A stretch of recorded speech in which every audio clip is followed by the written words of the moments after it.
This video is about drawing lines with System Verilog.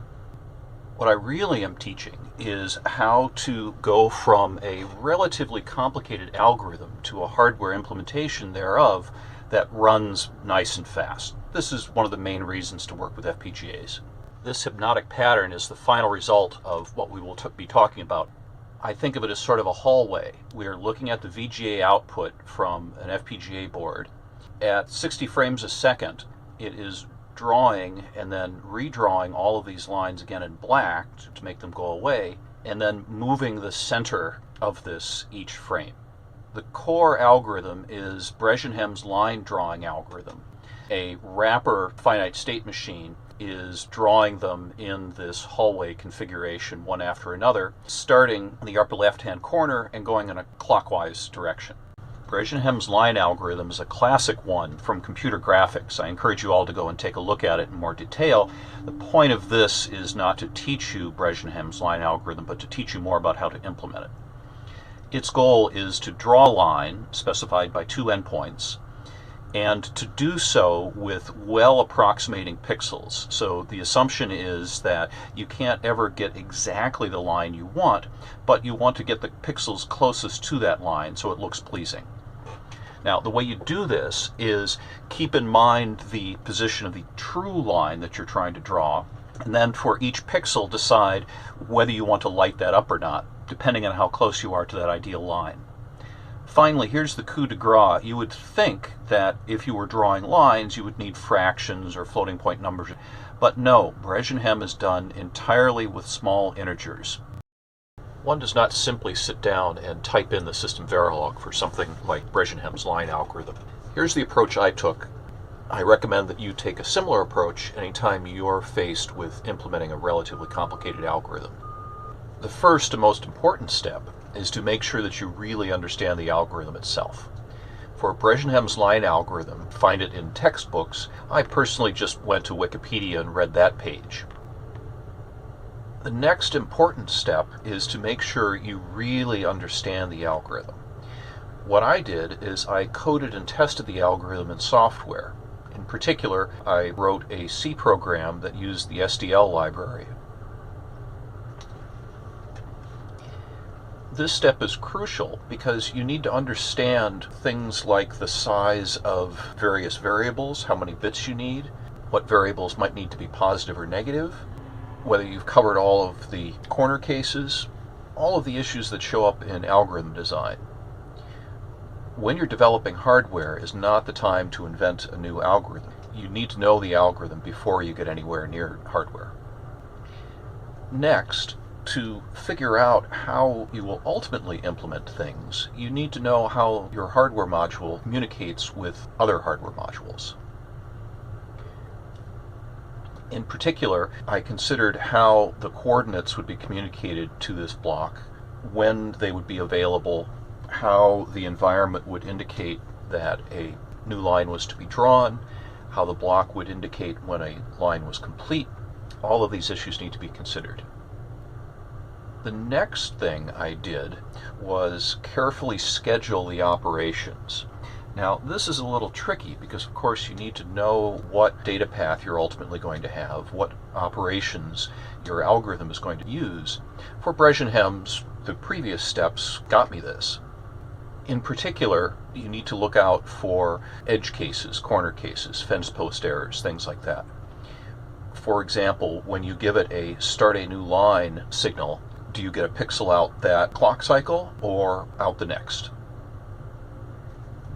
This is absolutely critical and a very different thing from software. In hardware, you must know exactly in which cycle everything happens. A timing diagram is the only way to sort this out. Once you have a timing diagram and a reasonable idea of how it's going to work, it's at that point that you can start coding in RTL System Verilog. The critical thing in coding in System Verilog is to make sure you have a vision in your mind of what the hardware is ultimately going to look like. Treating System Verilog as if it were a software programming language is going to lead to tears. It might compile, If it does compile, it's not going to give you something that you would like. You need to be thinking in hardware and then think about what code would give me that hardware. Next, test the RTL. Run it in a simulator. Create a test bench. Write code that mimics the environment, generates the clocks, the inputs, looks at the output. In simulation, you have much more visibility into the operation of your system than you will when you put it on an FPGA. Yes, it is slower, but this is the time to figure out whether things are actually working. Finally, you must test it on the FPGA. One of the more amusing things I've heard is people saying, I've written the Verilog, I just haven't tested it yet. Or, it works in simulation, but I don't know if it works on the FPGA yet. If you haven't tested it on the FPGA, it does not work. You need to test it on the FPGA, make sure it finally works, and only then might you be done. Here's the pseudocode I found on Wikipedia. First, the interface to the function has it passing the two coordinates, the start of the line and the end of the line, as x0, y0, and x1, y1. These will have to be inputs to the system Verilog block that we're building. The next block does a bunch of initial bookkeeping and deals with the fact that the line could be going in one of many different directions. dx and dy turn into the bounding box for the line. Sx and sy are used to determine which direction the line should be going. Finally, the initial error is set to dx minus dy. Note that unlike the other variables in this section, error will be updated as the loop progresses. The main loop starts with drawing a pixel at x0, y0, which will be the current pixel at all times. This is the main body of the algorithm. It first checks to see whether the current point, x0, y0, has reached the endpoint, x1, y1, and if so, exits the loop. Next, it computes twice the error value and compares this against both dx and dy, updating the error and possibly also changing the x and y value of the current point. Once I had the pseudocode, the next step was to write a C simulation for it to make sure that I got all the details right. As with many graphics algorithms, this algorithm has many subtleties in it, mostly revolving around whether this variable was positive or negative, whether it was subtracted or added, many corner cases, and it took me a while to get this code right. One of my first goals was to figure out how many bits I needed for any of the variables. So I created two new types, uint16 and sint16, for unsigned and signed 16-bit integers, and used these for the types of the variables. Another thing I changed was to introduce x and y as the current point. It doesn't make sense to modify an argument being passed in from the outside in hardware, hence these new variables. I also removed the variables sx and xy because they are effectively Boolean and replaced them with two Booleans right and down. These are used then to either increment or decrement to the current point. The most subtle change I made was to switch the sign of dy. Since only minus dy appeared in the pseudocode, factoring out this sign change meant I could eliminate some negation hardware. Here is the interface to my line drawing module. In addition to clock and reset, I have a single start bit indicating that x0, y0, x1, and y1 are the coordinates of the new line to be drawn. This module needs to be able to send a plot command to the external world to indicate that a pixel is being plotted, and I do this through another signal, plot, that has an associated x and y coordinates with it. Finally, the done signal indicates that the module has completed drawing the line and is ready for the next start. The interface I just showed you is actually rather incomplete. It doesn't answer a number of very important questions, such as in which clock cycles do x0, y0, x1, and y1 need to be valid? For example, they certainly need to be valid when start is asserted, but do they need to remain valid after that? The answer will be yes for my implementation. What happens if you apply a start signal after the line has started drawing, yet before the done signal appears? The answer, I decided, would be it would be ignored. When after start does the first plotted pixel appear? This is the purpose of the timing diagram that I'm showing you here, is to establish all of these points. There are choices to be made here. But the main point I want to make is that you need to make these choices so that you know whether your hardware design is correct or not. Let's start with the beginning of a line. The first clock cycle consists of the environment applying the start and end points and the start signal. At this point, it will do the bookkeeping operations and be prepared to plot the first point. In the cycle after this, the first point, 0, 0 in this example, will be emitted, plot will be asserted, and the internal machinery will decide what the next point should be. That will happen in the cycle after that. We will plot the point 1, 1. Cycle after that, plot the point 2, 1, and so forth. Finally, when we plot the final point, 7, 4 in this case, in the cycle after that, the module will assert done, indicating that a new line can start, and the environment, in fact, can produce start immediately after that and supply a new x0, y0, x1, y1, which I've shown here. Once we've done all this preparation, coding this in RTL is actually relatively straightforward. From the timing diagram, we notice that there are just two states. One is idle, when the system is waiting for the next line. In this state, it is also computing the various bookkeeping variables, in particular dx, dy. The other state is the run state, where it's computing the location of the next pixel. Here is the code. On the left, I'm showing the C code that I was using, and on the right, I'm showing how I translated that into System Verilog. It's almost a one-to-one translation because I deliberately wrote the C code thinking about what the System Verilog might look like. The main difference here is that we assign plot to 1 and state to run in the next clock cycle so that the first pixel will be emitted properly. Here's the System Verilog for the run state. Again, it's almost a one-to-one translation from the C code by design. It begins by checking to see whether we've hit the final pixel in the line, and if so, it asserts done and sets the state to idle in the next cycle.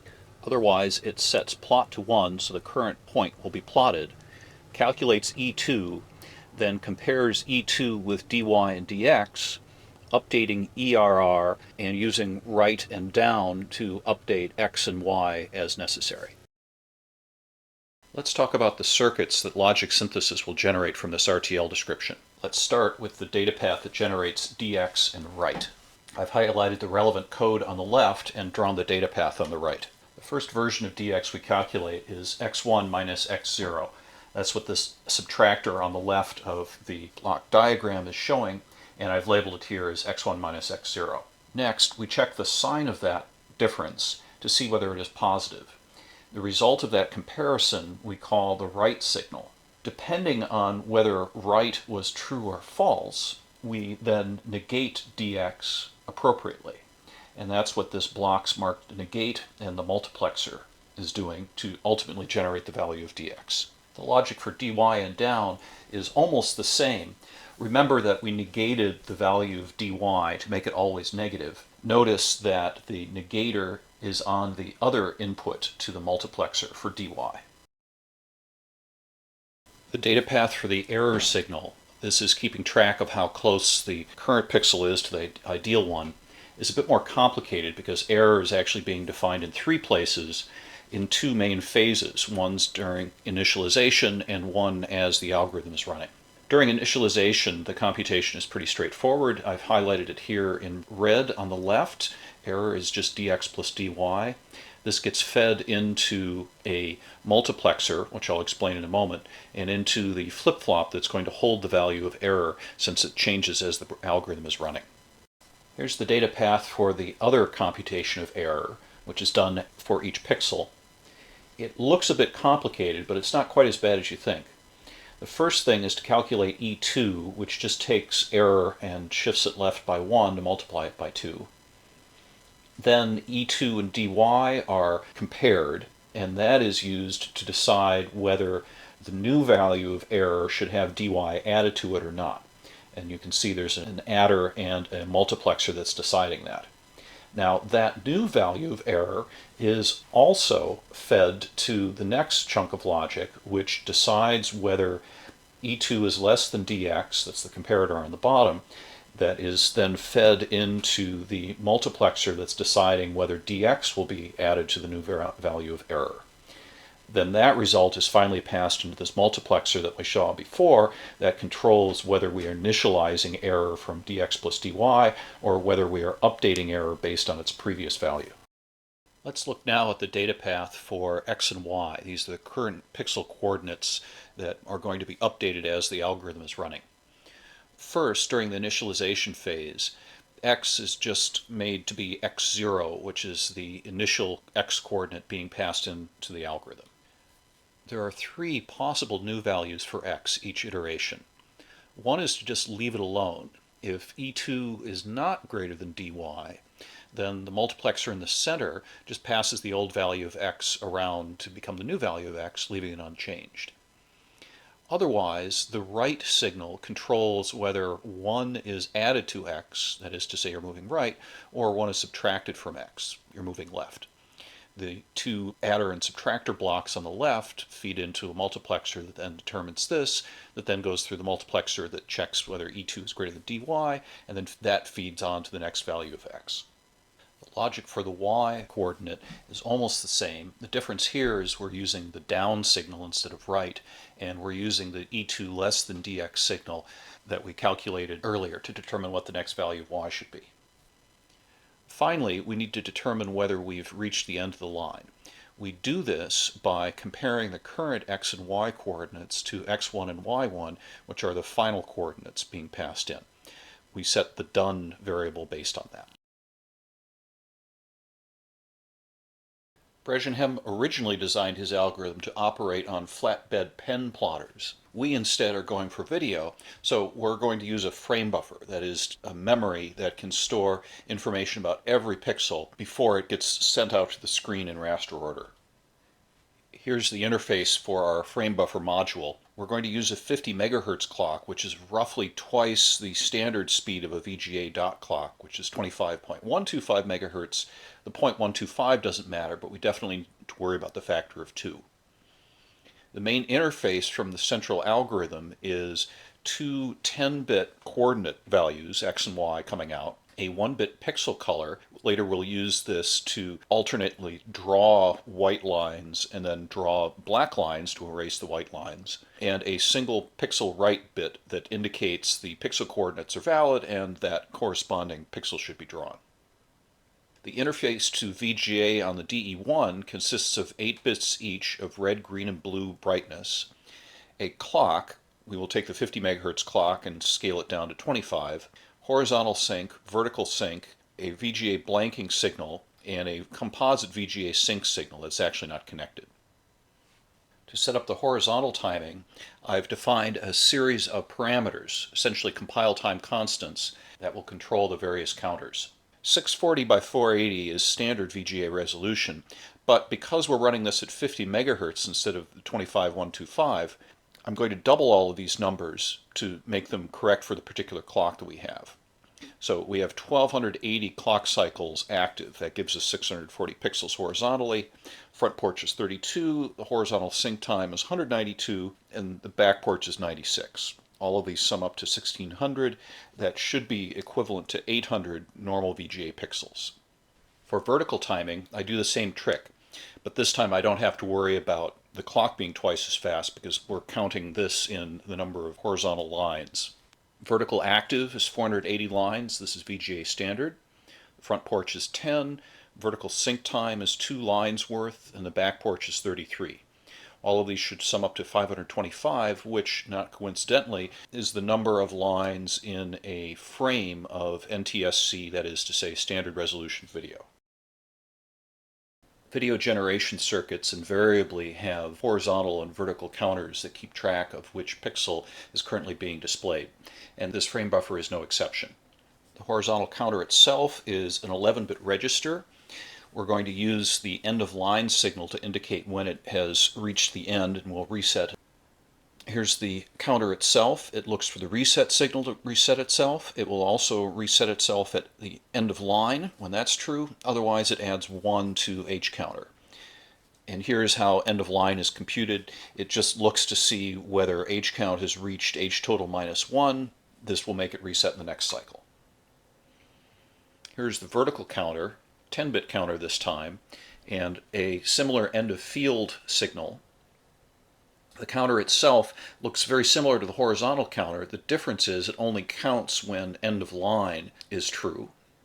Then it does a similar thing. It checks end of field, which is computed by checking to see whether the vertical counter has hit v total minus 1. Here's the logic for generating the horizontal and vertical sync. It's a little subtle, but effectively what it's doing is looking for the times when h count is in the h sync range and when the v count is in the vertical sync range. These ranges are given by the parameters we just saw on the previous slide, but here I've recoded them a little bit to be a little bit more clever. Now that we have the horizontal and vertical counters as well as h-sync and v-sync generated, we can actually move on to the guts of the frame buffer. First, we're just going to assign VGA sync to 1. Turns out that this is a mechanism for injecting sync on the red, green, and blue inputs, which most monitors don't require. We're not going to bother with that. Next, here's the logic for blanking. Turns out a requirement for any kind of video display is telling it when to shut up. In particular, making sure that it's not displaying things during vertical or horizontal synchronization times. What this rather complicated logic is doing is figuring out whether the pixel being spat out is actually visible or not. Finally, we're in a position to actually start building a frame buffer. This is the memory for the frame buffer. It is a single linear array of roughly 300,000 pixels. I obtained this number by multiplying 640 by 480. We're going to need two addresses because we're going to make use of the dual-ported nature of the memory on the Cyclone FPGA that we're using. In particular, we're going to generate both a read address, which is where the frame buffer is getting the pixel data from to send to the screen, and also a write address, which is going to be generated indirectly from Bresenham's line algorithm, indicating which pixel we want to set. Next, we calculate the write address by taking x and adding y times 640 to it. The read address is computed in more or less the same way. We take h count, strip off the least significant bit, and then add in v count, multiply it again by 640. The fact that I'm not writing 640 explicitly here is to make sure that the logic that gets generated is as tight as possible. You don't need a multiplier here. What you really want is a single adder. Here is the logic that actually reads and writes to the frame buffer. It's triggered on a clock edge. It looks to see whether pixel write is asserted, and if so, it writes pixel color into the frame buffer according to the write address. To make sure that the pixels come out at the right speed, we actually only update the output every time the least significant bit of h count is 1. What we do is read out the pixel from the particular read address, and one other trick we do is delay the blank signal we computed earlier according to this to make sure that it actually lines up just right. Finally, here's the logic for generating the VGA clock. We just use the least significant bit of the h counter. Since h count is moving at 50 megahertz, taking the least significant bit will give us a 25 megahertz clock, which is close enough to the 25.125 frequency given by VGA specs. Finally, here's where we spit out the pixel itself. After all this work, we look at pixel read, and if it's 1, we spit out white. That is 24 bits, all 1. Otherwise, we spit out 24 bits of all 0. And these 24 bits turn into the 8 bits of red, green, and blue, respectively. To generate the hallway display, I wrote this elaborate state machine that generates a sequence of lines to draw for each frame. It also handles erasing each frame after it's been displayed and updating the vanishing point to draw the next frame. The inputs to this module are the usual clock and reset, along with the vertical synchronization signal from the VGA timing generator. To achieve a smooth animation effect, this module waits until vertical sync to start the process of erasing the screen before drawing the lines for the next frame. If it didn't do this, the animation would appear glitchy, since the monitor would often catch the frame buffer in the process of being updated. This module primarily generates the coordinates for the line endpoints, the start signal that instructs the line to be drawn, and the pixel color, which alternates between true to draw the lines and false to erase them at the beginning of the next frame. The module synchronizes with the line drawing module by waiting for the done signal before sending the next line to be drawn. The x1, y1 coordinates, the vanishing point, are the same for every line in a frame, but x0, y0, the starting coordinates, march around the edge of the screen, beginning at the upper left corner and moving around clockwise 10 pixels at a time. Here I've shown a typical state. This one draws the lines from the top of the screen to the vanishing point. Once it sees the done signal, it starts the next line by advancing the x coordinate by 10. Once it reaches the right side of the screen, it starts at the upper right corner and switches to the next state. Overall, the line generator waits for vertical sync, erases the previous frame by drawing all the lines in black, advances the x1, y1 vanishing point, draws all the lines in white, and then repeats. Finally, here is how I connect the three modules together in System Verilog. The global signals are x and y, the current point to plot, x0, y0, x1, and y1, the endpoints of the current line, pixel color, which indicates whether we're drawing or erasing the current line, pixel right, which indicates whether the current point at xy should be plotted, and done and start, the handshaking signals between the line drawing module and the frame buffer. By design, most of the ports in these modules have names that match up with these global signals. The .* notation in System Verilog means connect ports and signals with the same name. So I don't have to list these because they just simply match up. The exceptions are the clock signal, which is named based on its pin, the reset signal, which comes in inverted form, and plot from the line drawing module, which I call pixel right for no good reason. And here is what those modules conspire to display. There are a few extra things going on here that are worth understanding.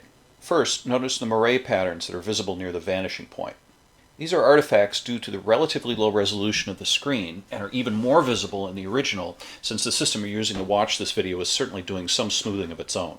Moire patterns like this would be reduced significantly by applying anti-aliasing, that is, by using shades of gray in addition to just black and white, but this would be significantly more challenging. The other error is the black triangle in the upper left corner. This turns out to be a timing issue. What we're seeing is that the last few lines aren't being drawn correctly before being displayed. Remember that the controller draws the lines starting from the upper left corner and then proceeds clockwise.